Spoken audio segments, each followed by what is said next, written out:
Hello à toutes et à tous, j'espère que vous allez bien et je vous souhaite la bienvenue dans ce nouvel épisode de Fil en aiguille. Je suis Émeric Beaumont et chaque semaine je vais à la rencontre de personnalités singulières au parcours hors du commun pour essayer de répondre aux questions que l'on s'est tous déjà posées au moins une fois. Pourquoi certaines personnes ont fait le choix de prendre une voie différente ? Comment ont-elles fait pour réussir ? Mais surtout, in fine, comment de fil en aiguille elles en sont arrivées là où elles sont aujourd'hui ? Et oui, parce que je vous le donne en mille, c'est possible de faire autrement, d'oser et de concrétiser. La preuve, ils ont pu le faire. Et maintenant, plus d'excuses, vous saurez comment. Pour ce nouvel épisode, j'ai cette semaine le plaisir de recevoir Charlotte Girard-Fabre. Charlotte est une sportive de haut niveau, depuis l'âge de 13 ans. Elle a pratiqué de nombreux sports, en passant par le judo et la natation. Mais c'est dans le hockey sur glace qu'elle va surperformer et devenir arbitre international. Son palmarès donne le tournis, parce qu'elle a arbitré les plus hautes compétitions jusqu'aux Jeux Olympiques, 2 fois. La première en Russie et la seconde en Corée du Sud. Franchement, Charlotte est une hyperactive.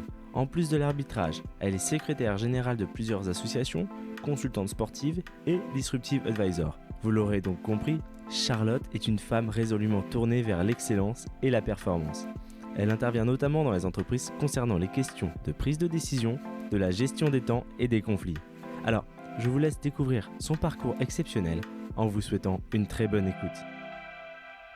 Bonjour Charlotte, merci beaucoup d'avoir accepté mon invitation. Merci beaucoup Émeric de m'avoir invité, c'est toujours un bonheur de pouvoir échanger avec quelqu'un. Et surtout qu'on m'a fortement recommandé de vous avoir, puisque Sandrine et Maria m'ont toutes deux dit il faut absolument que vous ayez Charlotte, parce que Charlotte est géniale à entendre parler, donc je suis très heureux de vous avoir aujourd'hui. Et merci à elle pour ces chaudes recommandations. Je ne saurais dire plus d'elle. Et d'ailleurs, j'ai écouté leurs 2 podcasts. C'était fantastique, Émeric. Merci Bravo. beaucoup. Moi, j'aimerais commencer notre échange par la base, par la petite Charlotte. Quelle enfance vous avez eue ? Où est-ce que vous avez grandi ? Et quel genre d'élève vous étiez ? Alors j'ai eu une enfance super heureuse, on partira pas sur quelque chose de mélodramatique avec moi. J'étais une enfant plutôt sympa, vraiment sympa, élevée par une mère et une grand-mère, un schéma matriarcal, au milieu de la ruralité française, dans un petit village qui s'appelle Benay, à côté de Bourgueil, au milieu des vignobles tourangeaux donc. Et puis par donc 2 femmes, ma grand-mère sage-femme MLF d'après-guerre.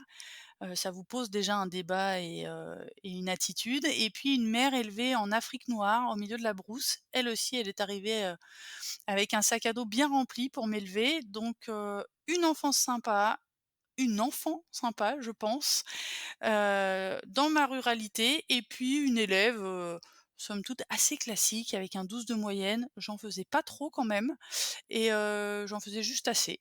Donc voilà, classique en fait, j'étais très D'accord, mais classique. vous faisiez beaucoup de sport en parallèle de votre scolarité. Pourquoi faire autant de sport ? Et quel sport ? J'en ai fait énormément, effectivement, j'en fais encore aujourd'hui. J'ai encore, minimum 2 licences dans 2 fédérations différentes. J'ai toujours fait beaucoup de sport parce que dans les années 80, les enfants hyperactifs comme moi, on les mettait au sport pour les canaliser. On leur donnait pas de protocole médicamenteux ou autre, donc on les mettait au sport. Moi, je viens d'une famille à capital culturel assez élevé, mais pas très sportive. C'était pas, franchement, quelque chose, et notamment l'esprit de compétition, c'était pas quelque chose qu'on avait dans la famille. Et pourtant, j'ai disrupté ça assez jeune parce que j'ai commencé par un sport-études natation à 5 ans, un sport-études judo à 7 ans. J'ai fait, plein de sports et plusieurs à la fois. J'ai été 12e au championnat de France d'escrime, j'ai joué en région au basket, j'ai joué en national au hand, j'ai fait de l'équitation, j'ai fait du pentathlon moderne. Vous voyez, j'ai fait énormément de choses et je trouvais ça une vraie richesse de pouvoir passer d'un sport à Justement, l'autre. comment vous expliquez d'être naturellement bonne dans autant de sports différents ? Autant de disciplines différentes ? Alors je suis pas naturellement bonne, ça passe toujours par le travail, mais c'est un vrai transfert de compétences. C'est exactement comme dans la vie professionnelle. Quand vous avez, un peu de bouteille dans la vie professionnelle, vous avez dans votre sac à dos, vous avez plusieurs expériences professionnelles qui vous permettent d'être encore meilleur sur la suivante. Hmm. Et dans le sport, c'est exactement ça. Quand j'ai commencé le hand assez tard, j'avais une vingtaine d'années, 18-19 ans je crois, il me semble, quand j'ai commencé le hand. J'avais déjà la vision périphérique des sports collectifs avec le foot, le hockey, le basket. J'avais déjà le sens du contact physique avec notamment le hockey sur glace. J'avais, la capacité à me déplacer, à courir sur un terrain, en stra dans les gymnases, ce revêtement est vraiment spécial, c'est pas comme sur la glace, c'est pas comme sur une pelouse. Donc j'avais déjà plein de choses dans mon bagage qui a fait tout de suite qu'au hand, j'ai pu être, plutôt bonne effectivement, mais c'est exactement comme dans la vie, c'est la multiplicité des expériences qui fait votre D'accord. valeur. Et votre famille, qui n'est pas du tout issue du milieu du sport, qu'est-ce qu'ils ont dit, eux, de leur côté, à vous voir faire autant de sport et pas lire des livres? Ah beh, je lisais des livres D'accord. quand même. Peut-être un peu moins, que, mes cousins et cousines, mais j'ai quand même, lu, beaucoup de livres. Je me souviens, à chaque début de vacances, j'avais le droit d'aller, à la librairie, d'acheter autant de livres que je voulais pour mes vacances, de choisir les musées où je voulais aller et puis, bien sûr, le stage sportif qui me faisait plaisir. Hem, j'ai toujours été hyper soutenue par ma famille, alors de façon, différente, je vous parlais de l'esprit de compétition, on l'avait peut-être pas forcément, mais par contre, on avait de l'ambition. On avait un véritable, esprit d'entreprendre, d'ambition, rien n'est jamais impossible, donc c'est sûrement ce qui m'a amené à aussi moi cultiver cette, compétitivité que je garde encore. J'ai vraiment été tout le temps soutenue. Je me rappelle, j'avais 9 ans quand j'ai dit à ma mère et à ma grand-mère: «J'ai envie de faire du hockey sur glace». Mmh. Et à quel moment, justement, vous le découvrez, ce hockey? J'avais 9 ans et quand j'ai dit: «Je veux faire du hockey sur glace» parce qu'en fait la patinoire était à côté du dojo et quand on faisait des pauses au judo, on allait voir ces grands gaillards au hockey, ils me paraissaient grands et forts. Après je me suis aperçue que ils étaient simplement adultes. Quand j'ai dit: «Je veux faire du hockey sur glace», ma mère et ma grand-mère n'ont posé aucune résistance et encore moins celle du genre de l'aspect genré de ce sport qui est dit un sport d'homme. Non, non, tout de suite on m'a inscrit au hockey sur glace. J'ai été, très vite admise dans ce petit club familial, mais par contre j'ai dû attendre 3 mois une dérogation pour avoir le droit de monter sur la glace avec des D'accord, garçons. ce qu'on ne pouvait pas à l'époque. Non, c'était interdit. C'était interdit d'être garçon et fille sur la glace et je vous parle ça alors effectivement c'était au siècle dernier, c'était dans les années, tout début des années 90, même fin des années 80, mais c'était pas au temps des pyramides donc comme quoi on n'est pas avancé aussi vite qu'on croit. Et à quel moment, du coup, une fois que vous avez découvert le hockey, vous dites, «J'ai envie d'arbitrer»? À quel moment vous décidez: «J'ai envie d'être arbitre»? Alors on le décide pas comme ça, on le décide pas, enfin moi je l'ai pas décidé du jour au lendemain. L'arbitrage il est pas forcément venu par le hockey, même si, j'ai arbitré mon club, et les équipes, dans mon petit club de Bourgueil. L'arbitrage il est venu différemment, il est venu à l'UNSS, c'est le sport qu'on fait à l'école, au collège et au lycée et dans mon petit collège de rural, c'était un vrai lien social ce sport du mercredi après-midi et comme j'avais jamais envie de laisser ma place à mes petits camarades pour qu'ils prennent, du temps de jeu eux aussi, j'ai découvert que le seul moyen de toujours rester sur le terrain, c'était de devenir arbitre. Donc j'étais joueuse et quand je devais laisser ma place, je devenais arbitre. Et c'est comme ça que j'ai cultivé cet amour de la règle, cette, capacité à être la personne de l'ombre sans qui rien n'est possible, parce que pas d'arbitre, pas de match. Et puis donc, quand on m'a proposé, à 22 ans de devenir pour de vrai arbitre de hockey, j'avais déjà goûté à ça et j'ai sans hésitation dit oui. Mais là, dans ce que vous dites, Charlotte, c'est l'amour de la règle. L'arbitre, c'est son seul rôle? Faire respecter les règles? Ouh là non, faire respecter les règles, c'est peut-être, 20 de son taf, à l'arbitre. Heu, le plus gros de son boulot à l'arbitre, ça va être, de mener le match à son terme, dans les meilleures conditions, en ayant alors des fois un vainqueur, parce que le sport l'exige. Au hockey sur glace, il y a jamais, de match nul.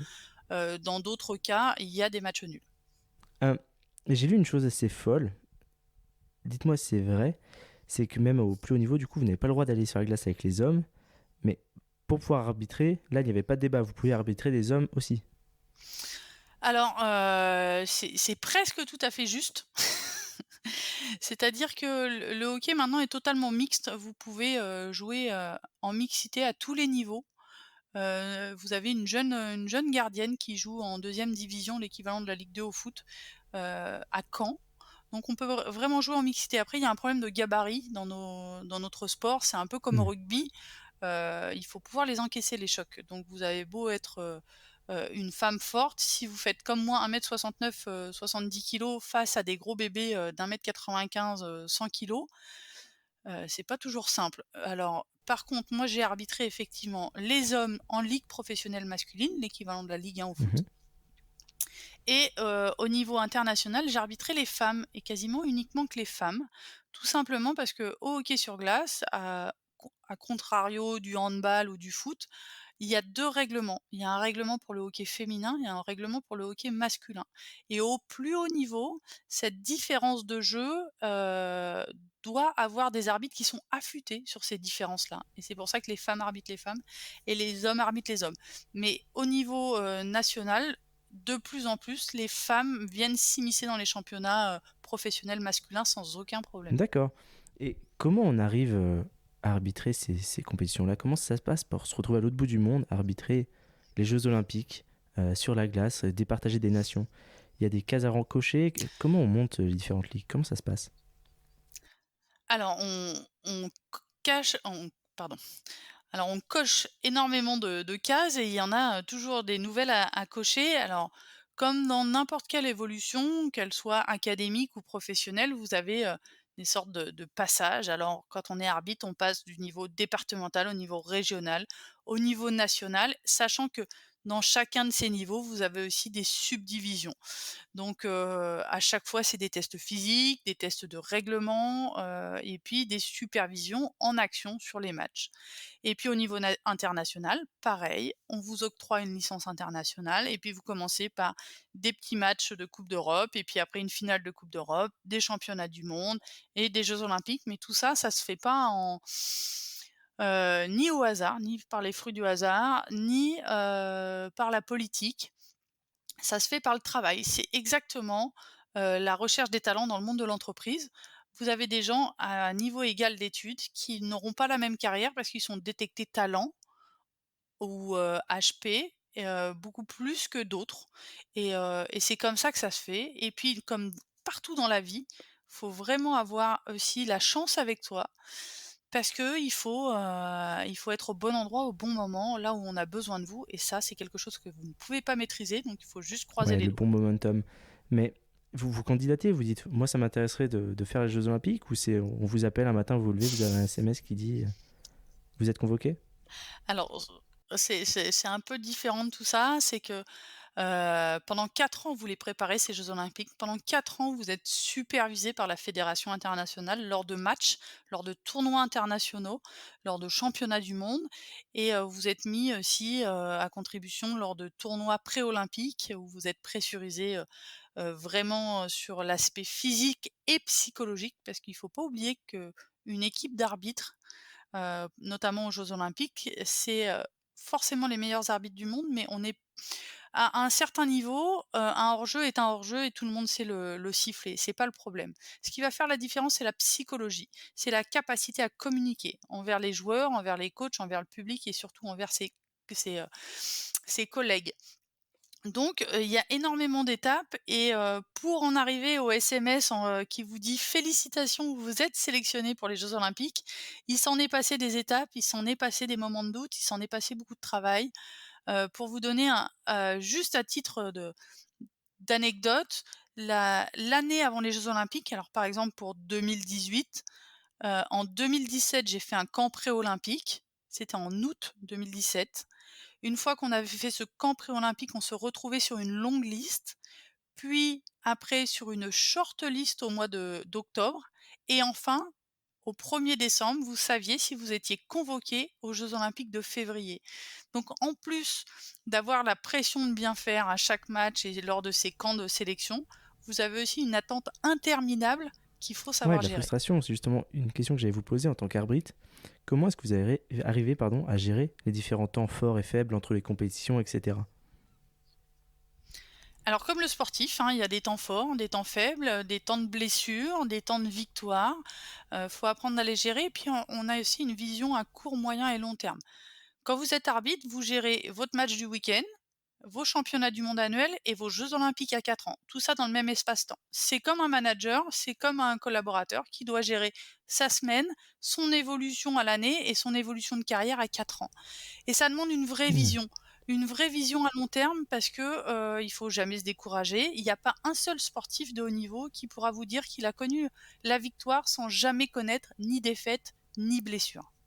Ok. Et vous, quel est votre meilleur souvenir d'arbitre? Il y en a beaucoup. Il y en a beaucoup.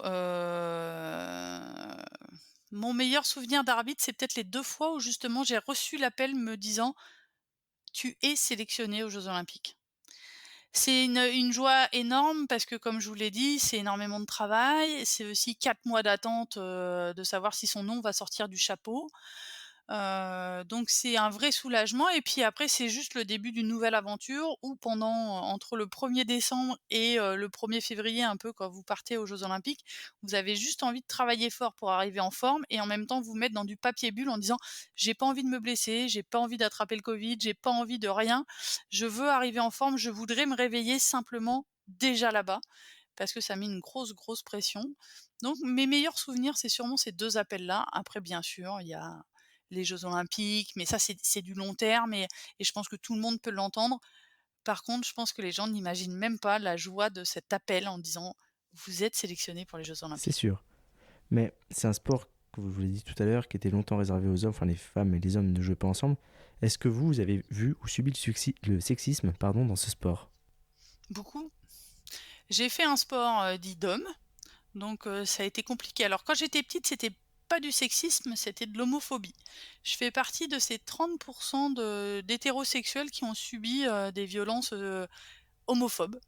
Parce que j'étais une petite fille aux cheveux courts, en jogging, qui faisait un sport de garçon. Donc on me disait souvent, disons: «Tu un garçon manqué». On m'avait toujours appris à répondre que j'étais plutôt une fille réussie qu'un garçon manqué.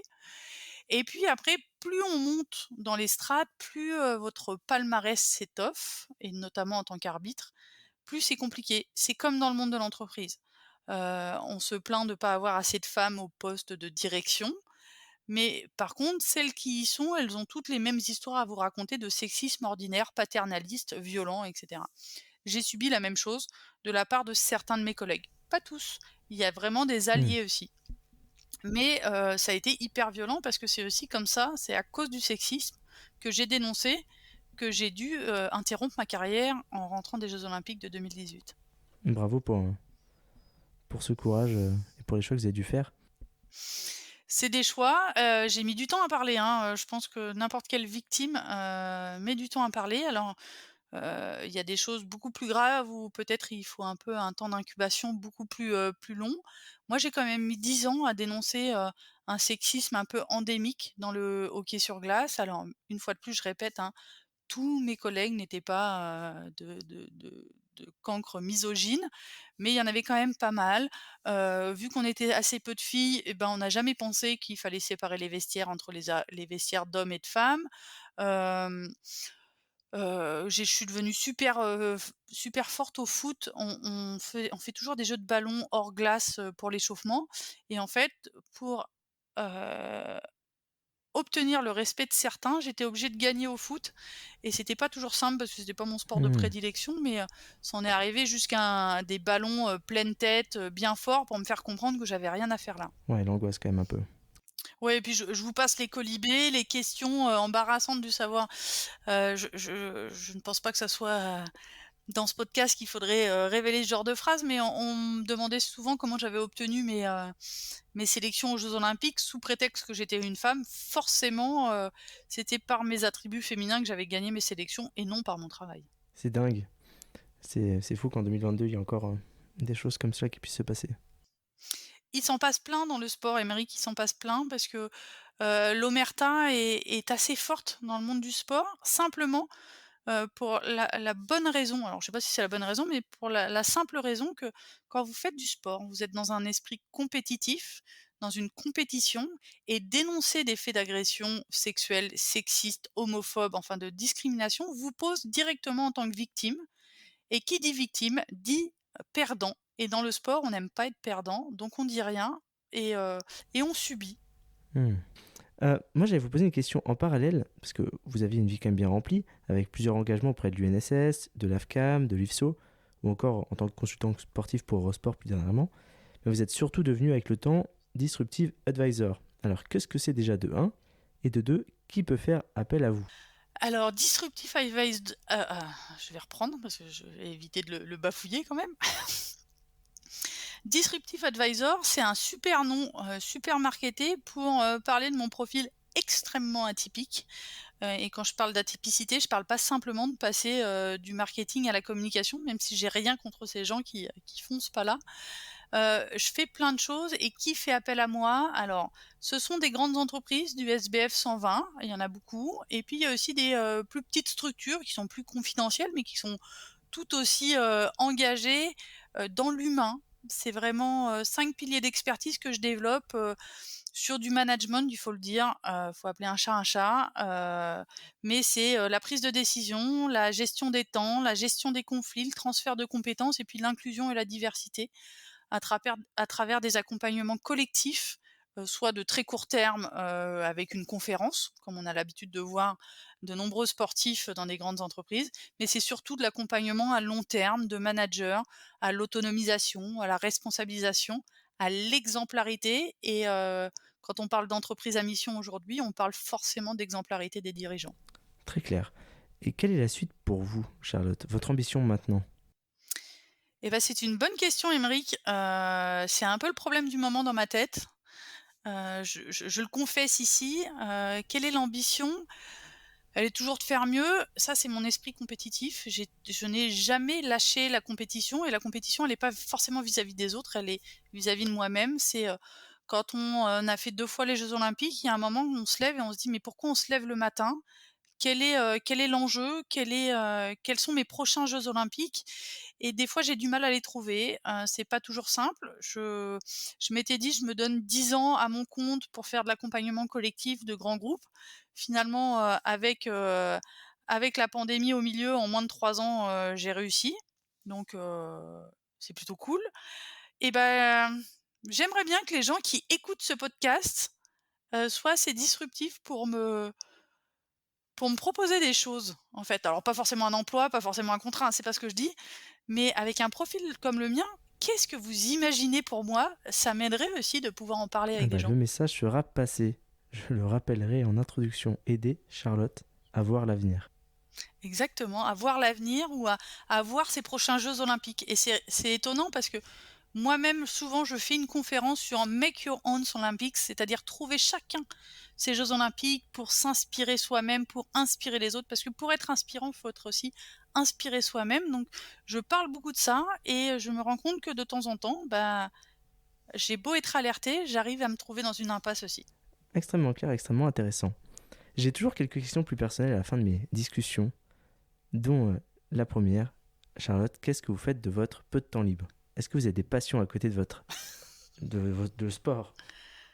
Alors oui, j'ai des passions, c'est l'engagement, sociétal. Je suis secrétaire générale d'une fédération nationale, l'AFCAM, dont vous aviez parlé, tout à l'heure, qui regroupe tous les juges et arbitres, tous sports confondus. Pour vous donner une idée, en France, c'est 246 000 personnes. Je suis aussi secrétaire générale d'une fédération internationale, la même, tous les juges et arbitres de tous les sports confondus. Sachant qu'il y en a 246 000 en France, je vous laisse imaginer combien il y en a à travers la planète. Ça, c'est une grande passion, cet engagement associatif. Je siège au Conseil de l'Europe pour cela. Je mène des projets Erasmus sur l'arbitrage au féminin, sur l'accès aux femmes aux responsabilités, sur, la lutte contre les discriminations à travers la figure de l'arbitre. Je reste persuadée que, vous donnez un sifflet à une petite fille, elle apprendra à dire stop, à dire non et à trouver sa place dans la société.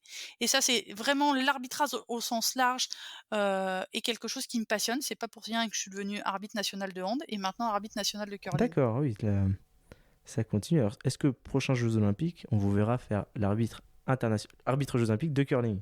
Alors peut-être pas aux prochains Jeux olympiques, ça c'est quand même, extrêmement prétentieux de ma part. Je sais même pas si j'aurai un jour le niveau d'arbitrer, de juger, du curling international. J'en suis au balbutiement. En tout cas au niveau de handball, ça a été un transfert de compétences exceptionnel de passer d'un sport à l'autre et en plus je l'ai fait avec mon conjoint qui est aussi un ancien arbitre international de hockey sur glace. Donc en binôme mixte, ça a été une super belle expérience, on la continue, c'est top. Je pense que l'arbitrage au sens large est ma nouvelle et a toujours été ma passion et elle continuera à être ma passion. Aymeric, si je vais aux Jeux olympiques pour faire du curling, on refera un podcast. Eh bien, c'est noté, avec grand plaisir. Mais avant ça, j'ai une autre question. Quel est votre plus grand échec? C'est celui que j'ai pas encore eu.